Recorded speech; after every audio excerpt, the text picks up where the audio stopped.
Be ready. 5 seconds. Start. Traditionally, India has been an outward looking country.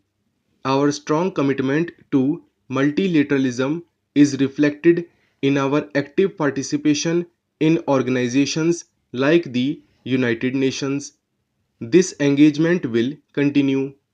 The policies of economic liberalization introduced in recent years have increased our regional and global linkages, and my government intends to deepen and strengthen these ties. Our nuclear policy has been marked by restraint and openness. We have not violated any international agreements either in 1974 or now in 1998. The restraint exercised for 24 years after having demonstrated our capability in 1974 is in itself a unique example. Restraint, however, has to arise from strength. It cannot be based upon indecision or doubt. The series of tests recently undertaken by India have led to the removal of doubts. The action involved was balanced in that it was the minimum necessary to maintain what is an irreducible component of our national security calculus. Subsequently, government has already announced that India will now observe a voluntary moratorium and refrain from conducting underground nuclear test explosions. We have also indicated our willingness to move towards a legal formalization of this declaration. The House is no doubt aware of the different reactions that have emanated from the people of India and from different parts of the world. The overwhelming support of our citizens is our source of strength. It tells us not only that this decision was right, but also that our country wants a focused leadership which attends to their security needs. This I pledge to do as a sacred duty. We have also been greatly heartened by the outpouring of support from Indians abroad. They have with one voice spoken in favor of our action. To the people of India and to Indians abroad, I convey my profound gratitude. We look to the people of India and Indians abroad for support in the difficult period ahead. In this 50th year of our independence, we stand at a defining moment in our history. The rationale for the government's decision is based on the same policy tenets that have guided us for 5 decades.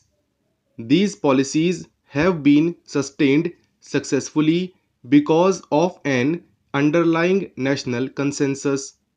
It is vital to maintain the consensus as we approach the next millennium.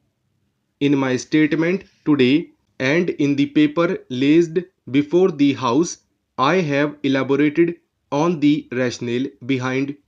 You have come here from distant places to congratulate me. I am thankful to you.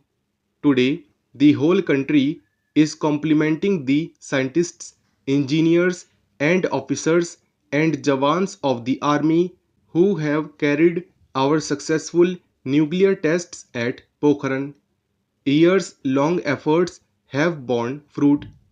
The strength of the nation has manifested itself in the form of successful elimination of these nuclear tests.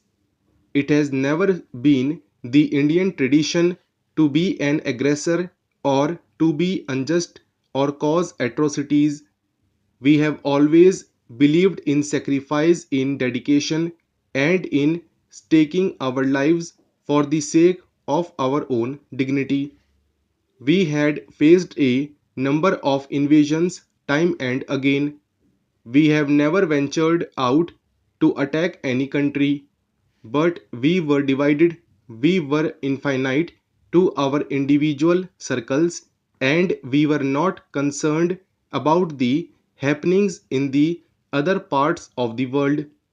This was the reason why we lost our freedom on a number of occasions.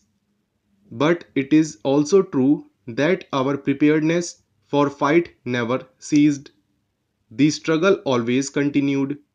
We converted our defeat into victory, and invaders and tyrants were also given a befitting reply. Whenever we unsheathed our sword for the protection of the dignity of our country or for the protection of our religions, we never let it return to its sheath until the victory was achieved. You are aware of the experience which Punjab had during the past 8 to 10 years. Now there is peace in Punjab. We hope we will be successful in our efforts to maintain peace. Nobody from outside will come here to shatter our peace. It will never happen that we start troubles in other country and vitiate the peace there. We want to live amicably with the neighbor as a good neighbor. But if the neighbor occupies our house, creates disturbances, then our safety and security would be of paramount importance to us, and that is what we are doing. Nobody should have any doubts about it. This is the objective behind our nuclear tests. Destruction is not the objective, it is self defense which we have in our minds. Now, the neighbor has also carried out tests, and there are number of our friends who have planned for their tests. We asked them to explain how could they carry out their tests so instantaneously. Can nuclear weapons be developed in just 16 days? Is it possible to launch missiles at such a short notice? No, it was a result of preparations going on for years. We know this since we have taken quite a long time in preparations and in reaching this stage.